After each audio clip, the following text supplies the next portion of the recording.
వచ్చినందుకు.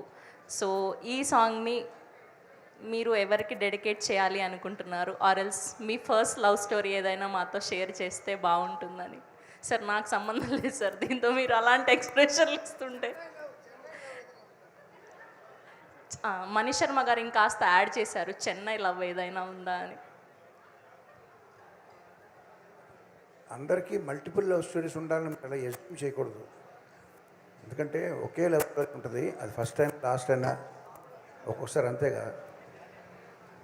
సార్ అలా memorable love story sir ఇప్పటికీ గుర్తున్నది ఏదైనా ఒకటి?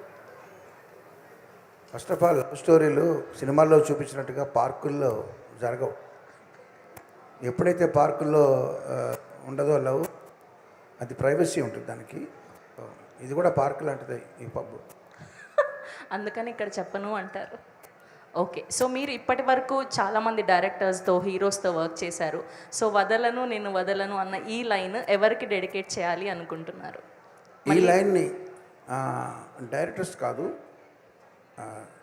నా ఫ్రెండ్ మణి కంపోజ్ చేసిన ఈ పాటని చెవులకి, చార్ట్స్కి, టాప్ సాంగ్స్ చార్ట్స్ ఉంటాయిగా స్పాటిఫై, ఐట్యూన్స్, వీటిలో ఆ చార్ట్స్కి డెడికేట్ చేస్తాను. ఎందుకంటే ఆ చార్ట్స్ని, మన చెవుల్ని ఈ పాట వదలకూడదని నేను భావిస్తున్నాను. ఈ పాట వదలదు. కవ్వాలి స్టైల్లో కంపోజ్ చేసిన ఈ పాట హాంటింగ్గా ఉంది. Congrats Mani, very good. Thank you so much sir. And ఇప్పుడు మనీష్ శర్మ గారి ఫేవరెట్ లవ్ స్టోరీ తెలుసుకోబోతున్నాం ఇప్పుడు మనం. రవి నంబూరి గారు, సాయి రాజేష్ గారు, ఎస్కేఎన్ గారు, ధీరజ్ గారు ఇదంతా పగడబందీగా ప్లాన్ చేశారు. లేదు మీ ధీరజ్ గారు అడగకుండా నేను చెప్పేస్తాను. First love, last love, everything is music. Varre వా, అసలు crazy answer. Thank you sir, thank you so much sir. చెప్పండి. అలాగే మా గురువు గారు కీరవాణి గారు, ఆయన దగ్గర ఆయన ఫస్ట్ సినిమా నుంచి ఒక 100 ఫిలిమ్స్ దాకా నేను పనిచేశాను. ఎంతో నేర్చుకున్నాను సార్ మీ దగ్గర నుంచి. సార్ వన్ మెమరబుల్ థింగ్ చెప్పండి. మీరు ఒక 20 years బ్యాక్ ఆర్ఎల్స్ 10 years బ్యాక్ ఏదైనా మర్చిపోలేని వంద సినిమాలో every film, every song is a lovely memory of working for that. చెప్పమంటారు? Thank you sir. ఆయన ఏదో చెప్పబోతున్నారు సార్, చెప్పండి సార్. నేను ఆయనకి పెట్టిన ముద్దు పేరు ఉంది సార్, చెప్పండి. మాకు వైరల్ కంటెంట్ కావాలి, అదిదా మాకు కావాలి. ఆర్కెస్ట్రాలో అందరికీ కూడా చిన్నప్పటి నుంచి నాకు యానిమల్స్ బుక్ స్టోరీస్ చదివి నేను పెరిగిన వాడిని.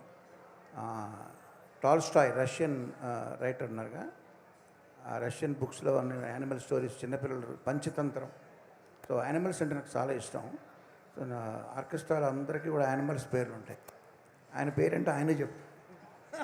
ఈ సస్పెన్స్ ఏంటి సార్? ఆ పేరేంటో చెప్పండి. ఏనుగంట. ఏనుగా? అంత బలమైన వాళ్ళు అని అర్థం. ఏనుగు అని పేరు పెట్టారు. ఆయనకి ఏనుగు పేరు పెట్టి నేను ఏనుగులాగా అయిపోయాను. అయ్యో లేదు, ఇద్దరు. ఒకడేమో ఫారెస్ట్ ఎలిఫెంట్ అంట, మా రెక్కీ డికోస్టా, మా అర్థం ప్లేయర్. నేనేమో టెంపుల్ ఎలిఫెంట్ అంట, పావలా తీసుకొని ఆశీర్వదిస్తాను. గుర్రాలు, సింహాలు చాలా ఉన్నాయి. Thank you sir. ఆయనకి మేమందరం ఒక పేరు పెట్టాం. ఏం పేరు? జకారా. జంగల్ కా రాజా. జకారా అంట. కీరవాణి గారు ఇవాళ వచ్చి ఎన్నెన్ని సీక్రెట్లు తెలుసుకుంటున్నామో మీరు వచ్చినందుకు. ఒక 30 ఏళ్ళ విషయాలన్నీ ఈరోజు బయట పెట్టారు. Thank you sir. అలాగే మా సురేష్ గారు, మాధవపతి సురేష్ గారు, వెరీ సీనియర్ మోస్ట్ మ్యూజిషియన్. ఆయన కీబోర్డ్ వాయిస్ ఉంటే మేము చూడడానికి స్టూడియోకి వెళ్ళేవాళ్ళం అంత.